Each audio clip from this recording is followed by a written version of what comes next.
Alaman niya kung ano yung camera na ginamit natin dito, which is yung Canon. Tama, DSLR na Canon. Ang galing, 'di ba?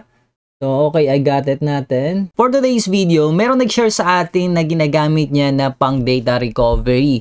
So, actually guys, no, master na rin niya to, and talagang master na po siya kasi bumabanat po siya ng board level, nagre-repair ng MacBook, nagre-repair ng desktop, laptop, so board level as in, and then pati sa data recovery. And ito nga guys, no, senior niya sa atin yung ginagamit niya sa abroad. Nasa abroad po siya guys, no? So pwede nyo rin siyang pagtanong-tanungan kung may mga questions kayo, especially kasi specialty niyan Mac ata, pati data recovery. So hindi ko muna i-mention yung name niya guys, no? Baka kasi magalit eh. Pero magko-comment yan for sure kasi laging nanonood sa atin yan. So ganitong mga klaseng technician guys, no, yung sumusuporta din sa kapwa technician, especially tayong mga vlogger or small content creator, 'di ba? Nakakatuwa. Hindi katulad nung iba diyan, hindi naman talaga legit na technician, meron lang alam sa kunwari yung mga nanonood lagi sa YouTube, 'di ba? Yung mga pero iba talaga kasing eksperyensado na talaga eh, 'di ba? Pagka mga ganitong klaseng tao, very high respectful talaga 'yan sa mga kapwa nila na technician, mga ka-master kumbaga tawagin natin, 'di ba? So, yun lang, huwag kayong magalit ha. Anyway guys, na ito yung bagong labas na data recovery ni Disk Drill. So, setup lang muna natin siya. So, sa mga hindi nakakaalam guys, no, ang Disk Drill po is made in US. Okay. Unang release ng software na to guys is 2010. Sa Mac pa yun ha, sa Mac OS. And then later on, after 5 years, nag-release din po sila ng pang Windows. Yun nga lang guys, no, wala siya dito sa Pilipinas. Nasa Epstein Island siya. Okay? So, familiar naman kayo dun, di ba? So, yan, copy lang natin to. Lagay natin sa installation folder. Yun, no? Di ba? Tapos, restart lang tayo, guys. Ayan. So, nakita nyo habang ginagawa natin to, sa kabilang PC po yan. Okay? So, paano ko nakapag-record kung nagre-restart na yung PC doon? So, gumagamit po ako guys ng USB Type-C na Liano Audio Video Grabber. So, kapag kaumpisa, ganyan po siya magi-green. So, hindi ko na sa inyo mapakita ng actual kasi gamit natin ngayon. So, meron lang po siyang input dito papunta dun sa ating main, which is ito yung ginagamit ko ngayon, itong main computer na pinangre-record ko. And then, yung isang HDMI cable, papunta po yan dun sa monitor natin, which is yun yung output. And then, yung isa naman is input, yun naman yung papunta dun sa ating graphics card ng ating CPU or mapalaptop man yan, pwede nyo rin pong gamitin yan. So, purpose na ito guys is para makapag-record tayo kahit sa mobile phone natin, possible din po yun. No? Maraming purpose itong video grabber na to. Kaya kung interesado ka nito, nandiyan lang po yung link natin sa comment section, ha? Thank you! Subukan natin i-recover yung ating SD cards guys, no? Ito siya. Okay, so galing to sa DSLR natin. And pwede rin po yung micro SD natin i-recover, yung flash drive, and of course may magtatanong naman yan, po pwede kaya yan sa computer, sa laptop, or sa external drive. Yes po, pwede nyo pong gamitin yan pang data recovery yung disk drill natin. Okay? So, tara subukan natin. Insert ko muna ha. Papakita ko muna sa inyo yung my computer. So, kung makikita nyo, wala po siyang laman. So, try natin guys no kung marirecover pa yung mga previous captured moment dito, yung mga pictures. Try natin, i-reformat natin. Format, okay, start, okay, okay, close. So, try natin tong disk drill kung maganda nga bang gamitin to. So, run anyway lang natin yan. Normal lang po yan guys. Lalo na pagka meron kayong Windows security. Normal lang yan na magpapapansin sa inyo yan. So, aside sa normal na format natin yung ating flash drive, yung ating SD card, and minsan, yung mga raw recovery, raw na yung storage natin, yung disk drive natin, is possible pa rin ma-recover yan. But again, no, 50-50 pa rin yan using, gamit yung mga third-party software na data recovery. So, dito meron din siyang advanced camera recovery, guys, no? Ayos ta. Subukan natin to. And dito nga pala sa baba, may mga extra tools din. May smart monitoring, data protection. Yan, check nyo na lamang, kayo na lang mag-explore.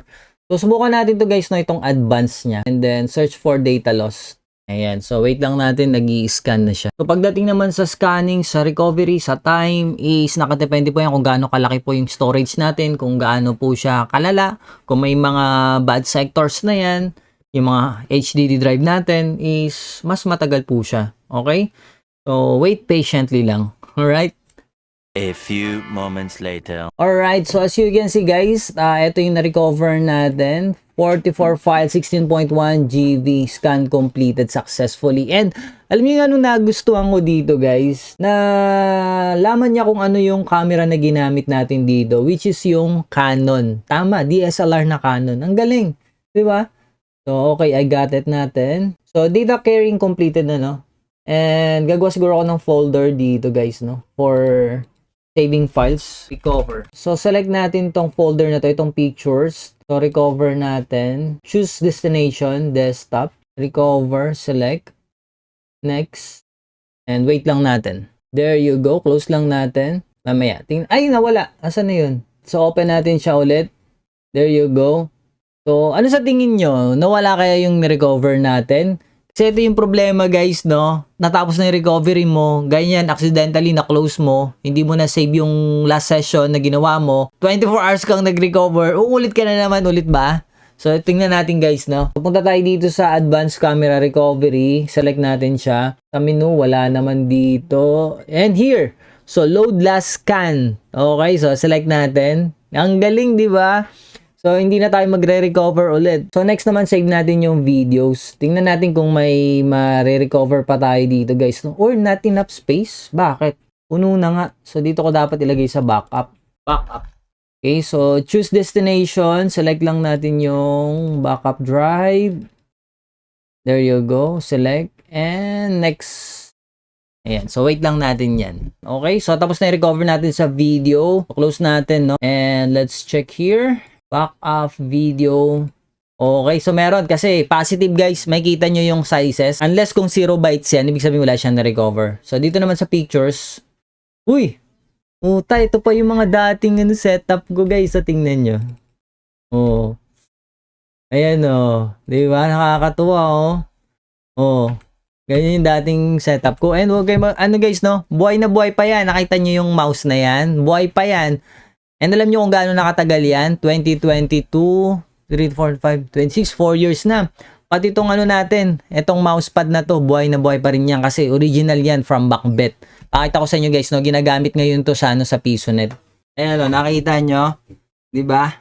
So, problema lang dito kapag nilagay nyo sa mga shop, babakbakin nila. Ayan, nakita nyo, bakbak na.